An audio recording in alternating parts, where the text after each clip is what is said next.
teamwork happens best in a psychologically safe workplace. Psychological safety is not immunity from consequences, nor is it a state of high self-regard. In psychologically safe workplaces, people know they might fail. They might receive performance feedback that says they're not meeting expectations, and they might lose their jobs due to changes in the industry environment, or even to a lack of competence in their role. These attributes of the modern workplace are unlikely to disappear anytime soon. But in a psychologically safe workplace, people are not hindered by interpersonal fear.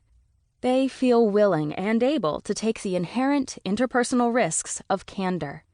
They fear holding back their full participation more than they fear sharing a potentially sensitive, threatening, or wrong idea.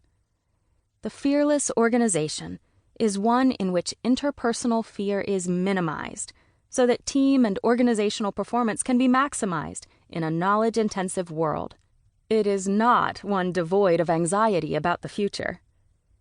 As you will learn in this book, psychological safety can make the difference between a satisfied customer and an angry, damage-causing tweet that goes viral, between nailing a complex medical diagnosis that leads to a patient's full recovery and sending a critically ill patient home too soon, between a near miss and a catastrophic industrial accident, or between strong business performance and dramatic, headline-grabbing failure.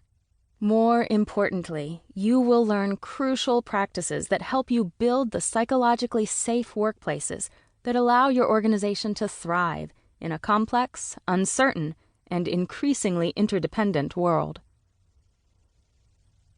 Psychological safety is broadly defined as a climate in which people are comfortable expressing and being themselves.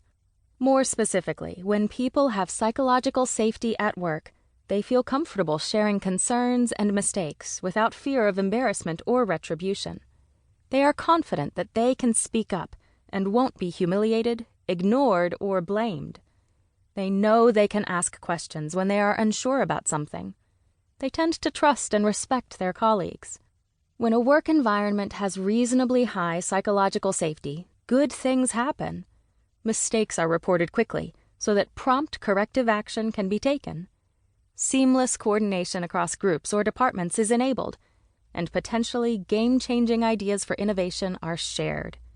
In short, psychological safety is a crucial source of value creation in organizations operating in a complex, changing environment.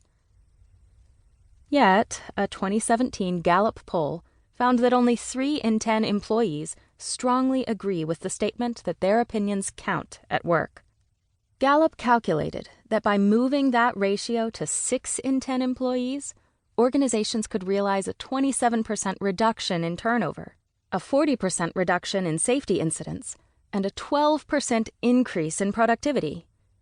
That's why it's not enough for organizations to simply hire talent.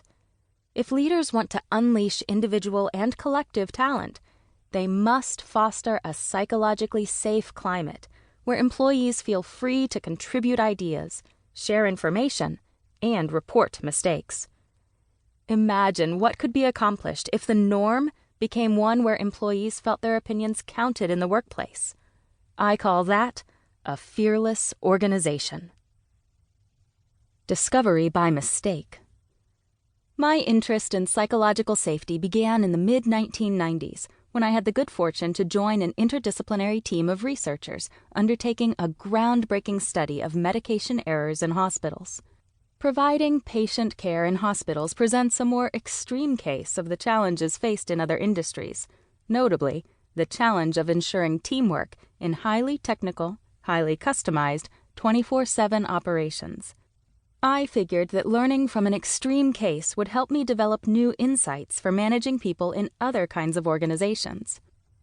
As part of the study, trained nurse investigators painstakingly gathered data about these potentially devastating human errors over a 6-month period, hoping to shed new light on their actual incidents in hospitals.